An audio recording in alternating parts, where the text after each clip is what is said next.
Good afternoon, friends. This is Dr. Bharti Garg, Assistant Professor, Department of Public Administration, Punjab University, Chandigarh. Today we are going to discuss a very important topic in the paper of Indian Administration, that is Socio-Economic Planning in India, the planning process and the machinery of planning at the union, state and local level. Friends, after listening to this lecture, you will be able to define planning, you will be able to elaborate on its objectives and features of socio-economic planning. You will be having an understanding of the planning process in India, how 5-year plans were made in India, and what is the planning machinery at the union level, and what is the planning machinery at the state level and at the local level. Now, let me firstly introduce the topic of socio-economic planning. Because now it is comprising of 3 aspects: social, economic and planning. Planning, if we see in its broadest sense, planning means thinking about the future. It is a systematic activity of action to be taken up in future, to be decided about the future course of action. If we see the literal meaning of the word planning, then this planning activity is involved in our daily activities, in our daily routine, be it an individual activity or a collective activity. Now, this word socio-economic planning, when we talk about socio-economic planning, we are talking of planning about the society, about our social problems and about our economy, about increasing our growth rate, about increasing our GDP. So, when we combine the economic aspects into our social planning to deal with the social problems through economic growth and then developing the society through economy, we are planning for our socio-economic aspects of society. Planning is a very important activity for any country, be it a developed country or a developing country. But planning as an instrument of development has acquired a lot of importance in underdeveloped or developing societies of the world, because they are running a race against time to achieve the targets of development and to be at par with other developed countries of the world. Friends, in this slide we have taken a few definitions of economic planning by Barbara Wooten and Dr. Dalton and Dr. Herman Feiner, and we see that the planning process is about allocation of resources in a better way, so that these resources can be used in the more efficient and effective manner, so that we can achieve the targets of development in a timely manner.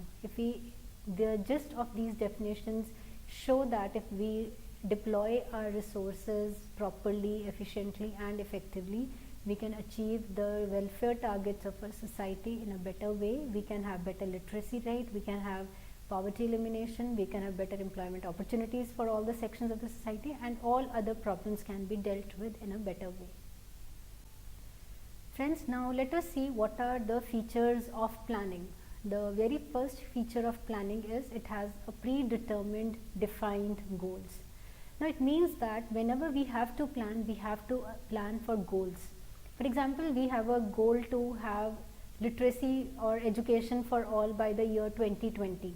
Now, this is a broader goal which we want to achieve. We have decided on this goal, so we are making plans to achieve this goal. We have made 5-year plans, we are having annual plans to achieve the goal of education for all by the year 2020. So, this way we have goals for various sectors, for various social problems, and we plan for it. So, we have predetermined goals for plans.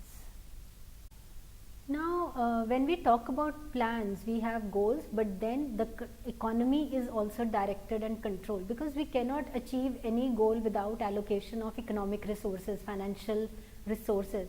So, state must have control. So, for every goal we have to determine what financial resources are to be allocated for the achievement of those goals. So, state tries to direct and control economic resources so that the scarce financial resources can be allocated appropriately for the achievement of those goals. Another important feature of planning is the optimum utilization of either scarce or abundant resources. The scarce resources are to be utilized efficiently, and abundant resources are to be deployed in a manner so that their labor, their fruits can be maximized. Only plan can help us in the optimum utilization of our resources so that none of the resources are squandered away.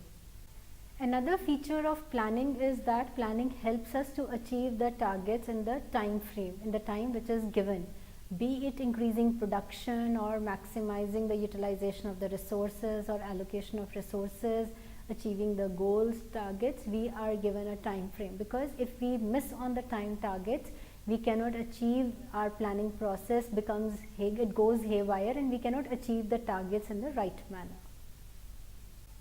Now we carry out planning for certain objectives. We have certain goals. We discussed in the first feature that every plan has a predetermined goal. So when we talk about planning process in developing or underdeveloped societies, we have to achieve certain targets like poverty elimination, removal of illiteracy in society, providing employment opportunities, or maximizing the scarce resources, increasing the production, development of the agricultural sector, industrialization, building up infrastructure, then controlling population and educating the population. Then we have to carry out human resource development, we have to have space technology, space development. And over the years, if we see, we have come to add one more very important objective in our planning process, that is of sustainable development, where we are talking of environmental concerns. We have to sustainably develop our economies, so that our planning process, if we carry out all these objectives, if we try to achieve these objectives in a planned way, so we can have maximization of our scarce resources, proper appropriation of our abundant resources, and we can have best results through planning process. Friends, we are now going to discuss the planning machinery in India. Now this concept of planning was taken up from the Russian society, and that was a communist society, and they have embarked on the planning process to develop those societies. In India, our political leaders like Pandit Jawaharlal Nehru, they were enticed, they were highly attracted by the planning process which was carried out in those economies. So he was very clear that we want to have an elaborative planning machinery in our country. In line with that, when our country got independence, though the idea of socio-economic planning was not given a central place, but in the directive principles of state planning, in the directive principles of state policy, the concept of social and economic planning was included, and this idea was included in the concurrent list of the Indian Constitution, entry 20, list 3. The point remains that when we have included social and economic planning in the directive principles of state policy and in the concurrent list, it means we will carry out our developmental process through planning. And when it has been included in the concurrent list of the Indian Constitution, it means that planning remains the responsibility of both the central government as well as of the state governments. So planning is the central point in the state policy of both the central government as well as of the state governments. In line with these constitutional frameworks, that planning was included in the directive principles of state policy and in the concurrent list of the Indian Constitution, the government of India of that time under Pandit Jawaharlal Nehru had set up a planning commission and NDC, that is National Development Council, at the union level. In line with that, states had also set up their state planning boards. So they were given a huge responsibility of carrying out plans. A major transformation in the planning process took place in the year 1993 and 1994, when with the 73rd and 74th Amendment Act, district planning committees were set up and metropolitan planning committees were set up. With these amendments, planning bodies were given constitutional status at the third tier of the governance, that is at the district level. Now, a major development in the planning process or in the planning machinery took place in the year 2014-15, when Prime Minister Narendra Modi took over and he dismantled Planning Commission and NDC, and in its place set up Niti Aayog, that is National Institution for Transforming India, which started functioning from January 1, 2015. So now at present we have three bodies which are functioning, which are making the plans and implementing the plans. That is the Niti Aayog at the union level, state planning boards at the state level, and district planning committees and metropolitan planning committees at the district level. Now, as I just mentioned that Government of India had set up a Niti Aayog by dismantling Planning Commission and NDC, and I am going to discuss the functions and mandate of Niti Aayog in my further slides. But before I do that, I would like to delve on the Planning Commission and NDC and how they made the plans and what were their functions in a broad manner. Now, Planning Commission, since I just said that Pandit Jawaharlal Nehru, our first Prime Minister, he wanted our development to be planned development. So he set up a Planning Commission, a body which was set up by an executive order. The Planning Commission was set up in 1950 with the mandate to assess the resources of the country, to consult with the states and to make 5-year plans. Now, Planning Commission had the responsibility to make the draft 5-year plans, which were then placed before the National Development Council. Now, National Development Council was a body which was comprising of the members of the Planning Commission, of the Union Government, State Government, State Planning Ministers and Administrators of the Union Territory. The composition of the National Development Council itself makes it a body which was representative of the federal structure of the country, and as we say that the draft plans were made by the Planning Commission, and those draft plans were placed before the National Development Council for its approval. So whatever changes, whatever amendments were suggested by the National Development Councils in the draft plans, they were then incorporated and placed before the cabinet for its approval, and then the plans are then submitted to the Parliament of the country for its final approval. And once the plan gets the approval of the Parliament, it was ready for its implementation.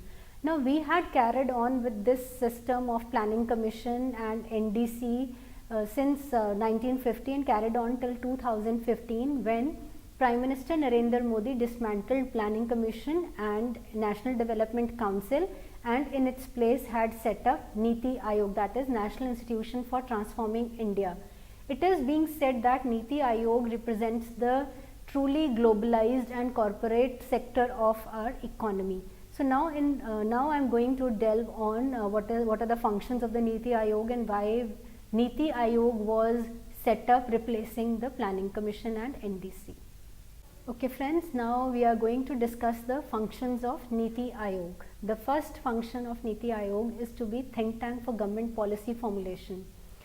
We often say that Planning Commission and NDC are the institutions of socialist India, and now we are into a globalized world, we are a global economy, we are aspiring to have high table at the global level. So we need to think afresh about our policy formulation processes. So since Niti Aayog is conceived to have a corporate outlook and to cater to the modern needs, so it is not a policy formulator, it is having a role of a think tank for policy formulation.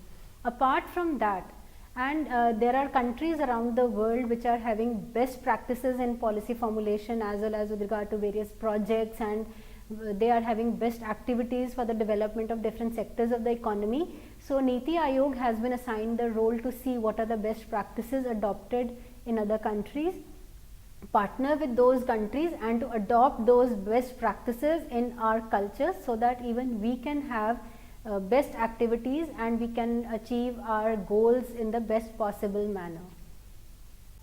We have always been talking about cooperative federalism in our country, and there were criticisms against Niti Aayog that it will not have the cooperative federalism, or states will not be overlooked, states will be overlooked in the planning process. But the functions assigned to the Niti Aayog is that it will function through cooperative federalism, involving the states in the development process. It will involve villages and local level institutions in the planning process, which were not considered by the Planning Commission and NDC, since now we have district planning commissions and committees and metropolitan planning committees.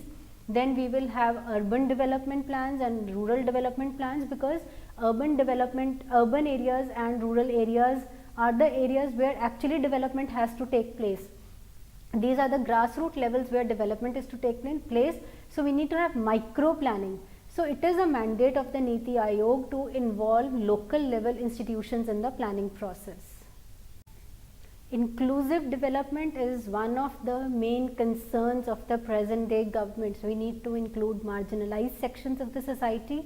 It is said that Niti Aayog will usher in an era of inclusive development involving SCs, STs, women in the planning process. It has to carry out the planning process for our small scale enterprises. It has to set up regional councils, so that plans and development is not about national planning or state level planning or district level planning. It should go down to the lowest sections of the society, having micro planning aspects into our planning process. We are a country of huge population, and we should not crib over this increased population as a liability, but since we have this huge population, we should devise ways to reap the benefits of this demographic dividend, and we have to devise thus ways to develop the skills of these masses, so that the huge population base which we have, it becomes our asset. Now in the planning process, we have overlooked the monitoring processes, and we have never made mid-course corrections. Niti Aayog has been assigned the task of carrying out mid-course corrections also if need be, so that this requires monitoring and evaluation from time to time, so that course correction can be done and planning process can be improved. If we see the mandate of Niti Aayog, then it is not just confined to country level resources or demographic dividend at the national level. We have gone beyond the national boundaries and trying to reap the benefits of our NRIs and involving them in the development process. Niti Aayog has been assigned the task of using social media, ICT, technology, so that if we see this mandate, the entire mandate of Niti Aayog, it is not just confining to national boundaries. We have given the mandate to Niti Aayog to go beyond the boundaries and encash on not only the national resources, but also going beyond the geographical boundaries of the country and involve others also in our development process through plans. Now friends, in these two slides, this slide and the next slide, we are going to have functional comparison between Planning Commission and Niti Aayog. Just a glance over these two slides shows that Planning Commission was a relic of the socialist era, and Niti Aayog is trying to take the country into the future global arena. The Planning Commission, the approach of the Planning Commission was to have plans which were based on one size fits all approach, where the high level bureaucrats and Indian Economic Service officers and Finance Ministry, and the officials from the Finance Ministry, they sit together and decided upon plans, which was adopting a highly centralized approach to planning process. But if we see the composition of the Niti Aayog, Indian Economic Service officers are hardly called for the meetings of the Niti Aayog, and it is as we have discussed in the mandate of Niti Aayog, the approach of the Niti Aayog is to have participatory planning, to have regional councils involved, to have village councils involved, to focus on inclusive development, to tap the energies, the resources, the potential of NRIs, and to have village councils, to have sustainable development. So it is all more inclusive. So in a way, we see the mandate given to Niti Aayog is concerning those areas which are actually at the global level, which will usher the country at the into the global platform, so that India should emerge as a country of the 21st century rather than being caught in the socialist era policies. Now we have seen that in these two slides we have seen the distinctions between Planning Commission and Niti Aayog, and if we see the composition and other functions which are assigned, there is a criticism also for the Niti Aayog. It is said that Niti Aayog is just an old wine in new bottle, because as in the case of Planning Commission, here also with the Niti Aayog, Prime Minister is the chairperson, is the ex officio chairperson of the Niti Aayog, and he can appoint members who are of course people who have excelled in the corporate world and have earned name with respect to their fields, who are not actually bureaucrats. So if we see Niti Aayog has, it is said that Niti Aayog is also, it is a kind of old wine in new bottle. So the point remains that have we aborted with the 12th 5-year plan which was going on with the setting up of Niti Aayog, and how are we going to make the plans? There is no National Development Council, so there is no such institution which will represent the states. So how are we going to make the plans? It is for time to show that how Niti Aayog will function, how it will make the plans. It is too early to suggest, but still people are, the academicians, the scholars are criticizing the setting up of Niti Aayog, that it is again a kind of bureaucratic structure that has been set up, but of course with different kind of with a different set of people who are not government officials but from the corporate world, and they think that we need planning for the downtrodden sections of the society, but this will actually corporatize our planning process. Now, Planning Commission and National Development Council were set up by an executive order. They did not have either a constitutional status or a statutory status. It is the same case with Niti Aayog also. Niti Aayog does not have a constitutional status or a statutory status. It has been set up by executive order. And so it is said that since it is created by an executive order, so it does not have much of the standing. Above all, Planning Commission in India was looking after human development of the states, human development indices of the states, and it has given certain special status to certain some poor states. So it is said, will those states lose that status? How will Niti Aayog consider those states which were getting special funds under the special states, or how will it go about funding and distribution of the resources amongst the states? There are fears amongst the academicians that the setting up of Niti Aayog will create conflicts with the cabinet secretariat and the central secretariat also, because it is believed that with people from the corporate sector being involved with the Niti Aayog, there are going to be the Niti Aayog will become all the more strong because it will represent the corporate side of the world. Whereas the cabinet secretariat, it represents, it is manned by bureaucrats, it has dominance of bureaucrats over it. So it is said that Niti Aayog will acquire all the more dominance, and Prime Minister of course is the ex officio chairperson of the Niti Aayog. So cabinet secretariat means the importance of the cabinet as a body, it will come down. Moreover, we have large number of centrally sponsored schemes, and the Prime Minister intends to reduce the number of schemes, which is further going to affect the marginalized and poor sections of the society.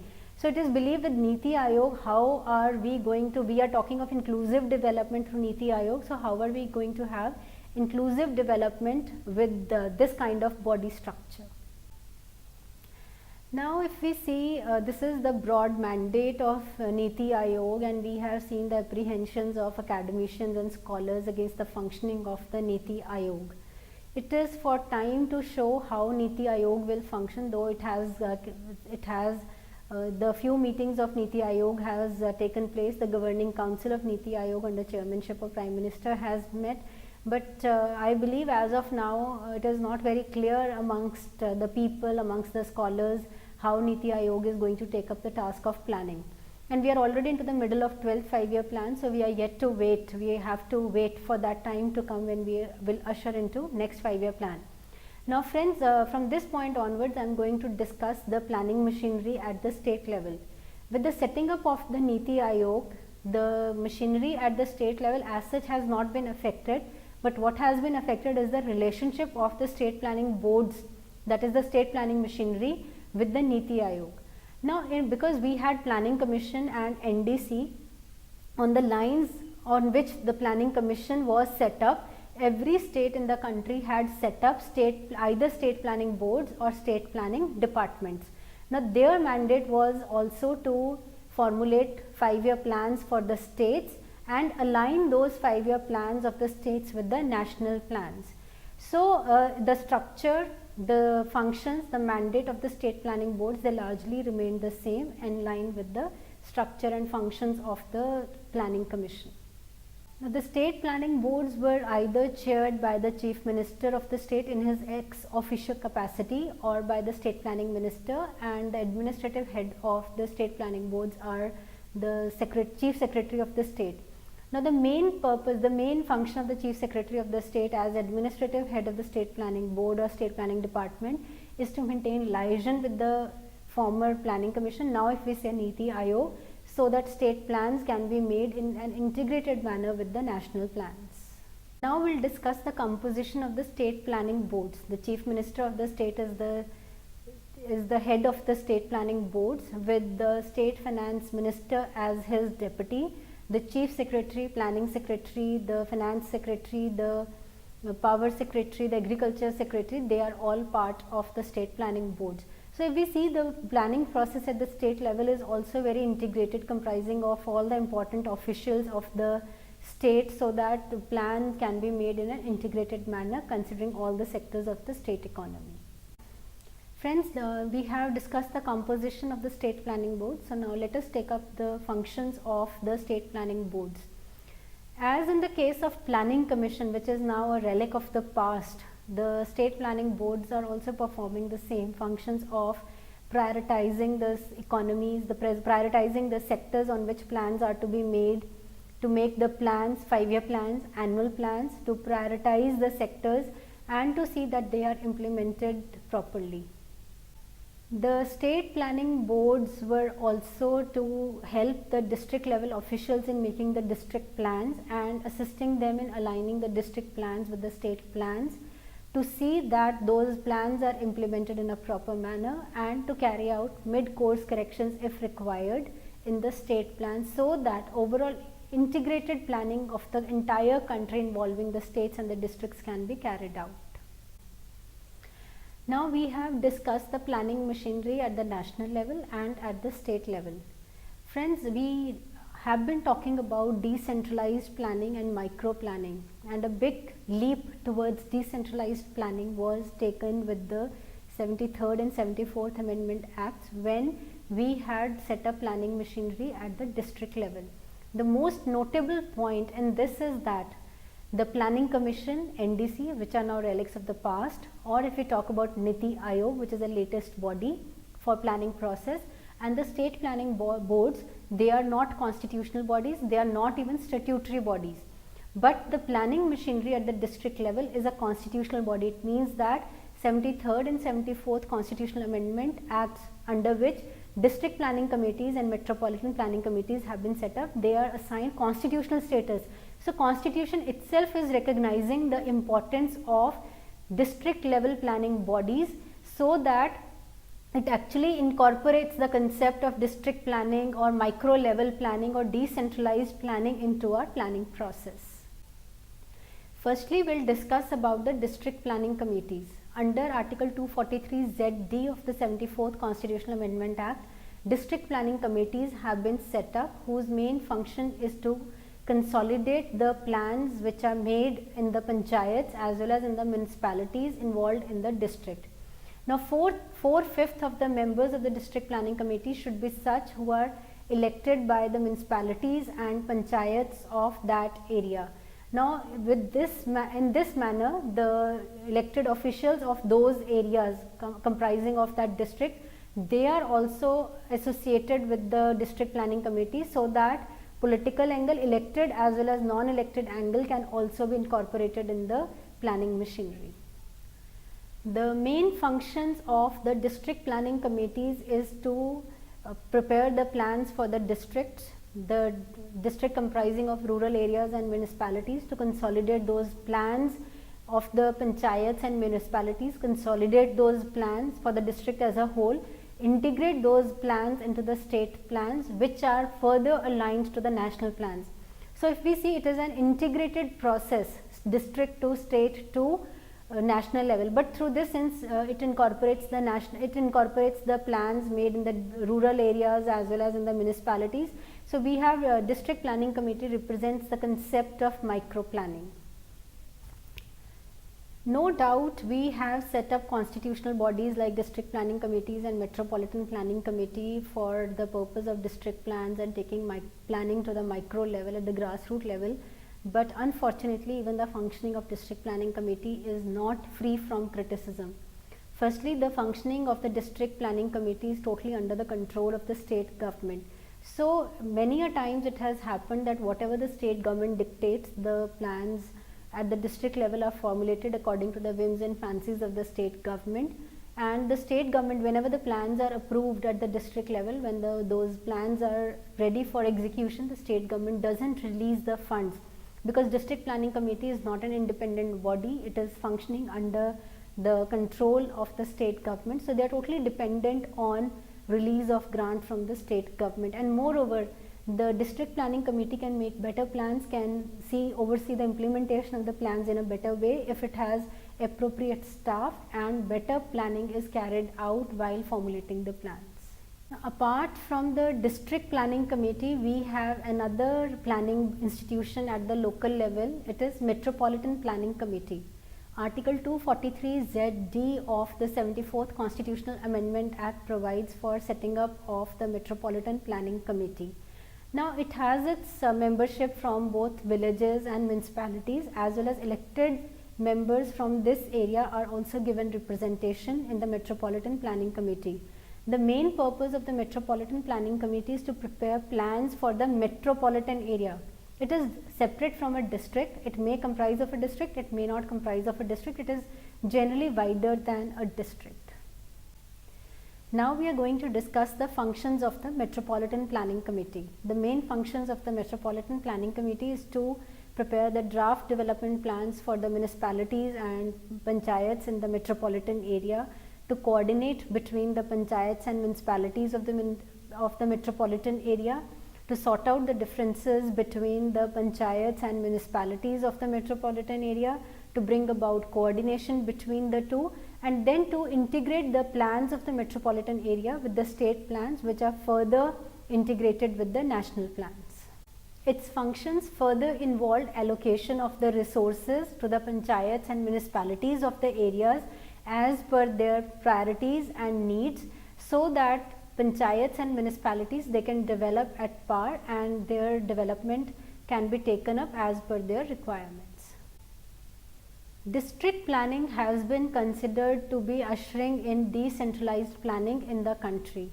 With the 73rd and 74th Amendment in place, it was thought that district planning can actually bring about integrated planning in our country. But district planning, we have found over these years that it has not been very successful, because there is lack of integration between the district plans as well as in the state plans and national plans. There are certain lacuna which is creating a lack of integration in various plans which are formulated at different levels. Moreover, we are lacking with regard to our data on infrastructure and physical resources. The data available is not reliable, thus making a dent on the veracity and authenticity of the planning process which we are taking up. Beyond that, beyond this availability of data, we are also lacking in infrastructure, be it in physical infrastructure or human infrastructure. We are lacking in human resources, physical resources and financial resources. We don't have institutional mechanisms to implement our plans. Moreover, we lack machinery to analyze the existing programs, where we stand, how much we have achieved, and above all, the resources at the national, state and local level, they are not integrated in a proper manner. Last but not the least, we have a weak planning machinery at the national level, state level and local level, at the district level. There is lack of integration, and more beyond that, power politics has come to play in the planning process. And with Niti Aayog coming into being, the future of planning process itself as of now seems to be doubtful how we will go about planning, what will happen to the planning machinery at the state level and at the district level, with Niti Aayog at the center, which is now trying to usher into a corporatized world of planning. Friends, we have now discussed what is planning, the importance of planning, features of planning, objectives of planning, planning machinery at the union level, state level, district level, how this machinery at the national level has changed from Planning Commission in NDC to Niti Aayog, and how planning process at the district level has been given a constitutional status. We have almost 60 decades of planning. In the end, I would just like to say that these 60 years of planning has catered to our socialist economy. It has given large number of results. We have a public sector which is achieving commanding heights of Indian economy. We have tried to eliminate poverty, we have increased our literacy rates, we have set up huge infrastructure. But unfortunately, the benefits of this planning process has reached just 10% of the population. Within these lacuna in the planning process, we ushered in the liberalization era. We opened our economy, we adopted liberalization, privatization and globalization. And when we adopted liberalization, privatization and globalization, we needed to think afresh about the planning. And there was a debate whether planning is relevant in the present day era. Do we need planning in the liberalization, privatization and globalization era? So the friends, I think the answer to this question is we cannot do without planning. We have a large section of population which is marginalized, which is not included in the development process. We have to involve them in the planning process, and for that purpose, state cannot give up its role of providing services to the downtrodden sections of the society. We need to have planning. We need to make our planning relevant for these sections of the society. So what is required? We need to adapt our planning process to the new needs of the society, and probably Niti Aayog might be a step towards that process, and I wish Niti Aayog doesn't turn out to be an old wine in the new bottle. Thank you.